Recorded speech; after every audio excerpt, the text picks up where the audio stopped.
L'importanza della comunicazione in ambito sanitario, quanto è difficile a volte far passare certi messaggi di sanità pubblica appunto al grande pubblico. Ma in generale una comunicazione istituzionale ordinaria non è semplice, perché la gente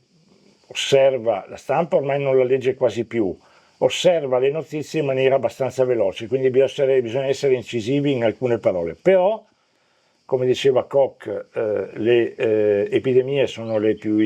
sono i più grandi alleati della sanità pubblica, sono momenti emergenziali in cui la gente ha paura,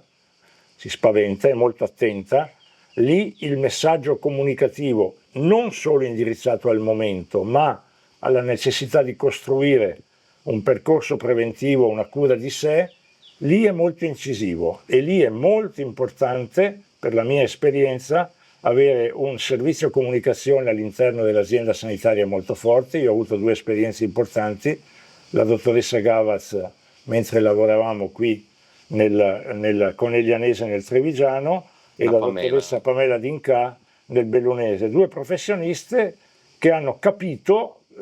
come tradurre in un linguaggio diciamo non tecnico dei contenuti tecnici a volte molto complessi. Quindi si può fare, bisogna lavorarci con professionisti competenti